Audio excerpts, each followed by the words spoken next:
Jembatan darurat kini dibangun setelah terputusnya akses jalan yang menghubungkan Kabupaten Tapanuli Selatan dan Tapanuli Tengah, Sumatera Utara. Pasca banjir bandang dengan memanfaatkan sisa kayu yang hanyut terbawa banjir, warga dan aparat setempat bahu-membahu membuat jembatan.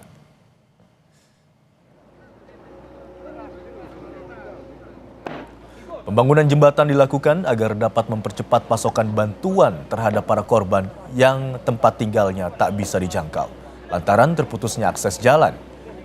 Kini akses Kabupaten Tapanuli Tengah dan Tapanuli Selatan sudah bisa dilalui, walau masih hanya bisa digunakan oleh pejalan kaki. Jembatan penghubung di Desa Garoga ini diharapkan dapat mempermudah aktivitas warga.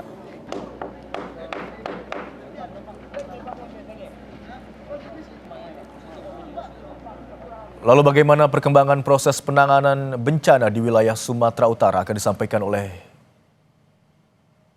jurnalis Kompas TV, Eril Wiranata dan juru kamera Andika Pratama. Selamat siang Eril, bagaimana sejauh ini proses evakuasi para korban dan juga distribusi bantuan ke wilayah sana?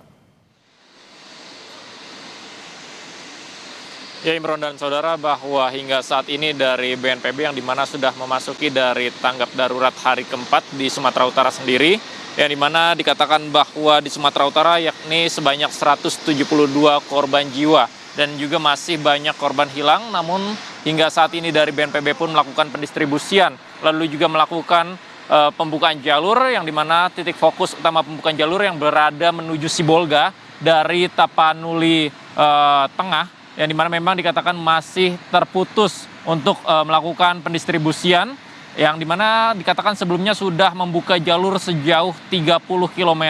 Karena memang dikatakan informasi yang kami dapatkan dari BNPB bersama dengan dari TNI bahwa masih membutuhkan waktu untuk pembukaan jalur darat di menuju Sibolga ini sekitar 3 hingga 4 hari karena memang jalur yang cukup dalam dan banyaknya titik-titik longsor. Selain itu juga bahwa untuk bantuan memang sudah dilakukan pendistribusian sejak beberapa hari lalu oleh BNPB. Kemudian juga bantuan yang dikirimkan oleh Presiden sudah disebarkan mulai dari seperti bantuan makanan, sembako, kemudian juga makanan instan. Selain itu juga untuk obat-obatan, kemudian juga dari matras yang dibutuhkan hingga tenda. Yang dimana memang untuk di Tapanuli Tengah ini menjadi salah satu titik yang terdampak cukup besar, yang dimana mereka harus mengungsi pada Gor Pandan yang berada di Tapanuli Tengah, yang sebelumnya saya juga sudah meninjau secara langsung bersama Kepala BNPB di titik tersebut, yang dimana mereka memang membutuhkan dari akses jaringan internet, Imron,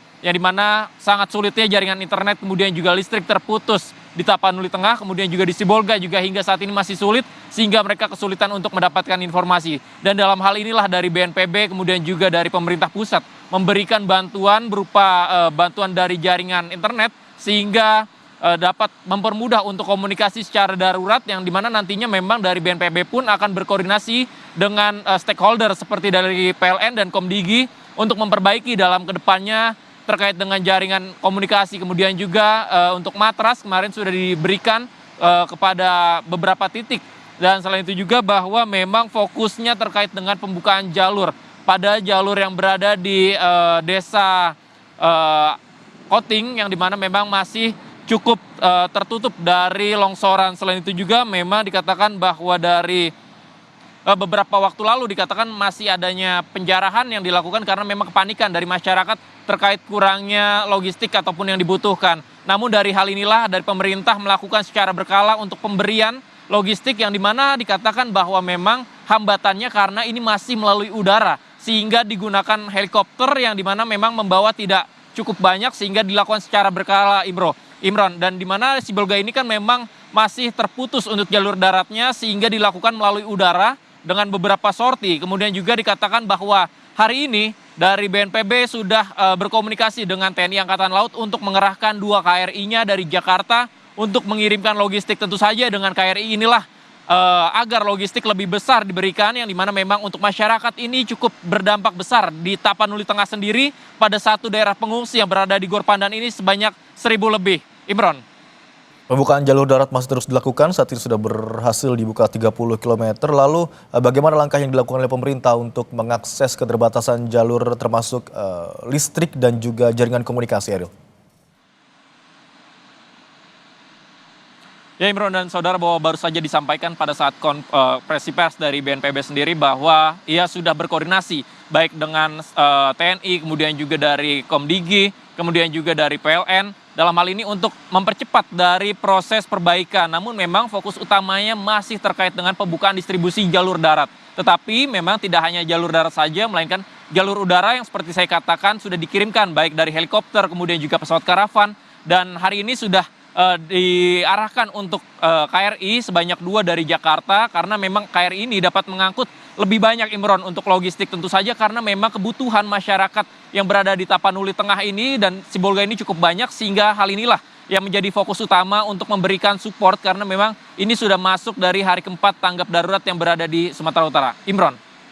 Baik, upaya untuk membuka jalur darat untuk distribusi bantuan terus dilakukan, termasuk perbaikan jaringan telekomunikasi dan juga jaringan listrik. Terima kasih atas laporan Anda, jurnalis Kompas TV Eril Wiranata dan juru kamera Muhammad Andika yang melaporkan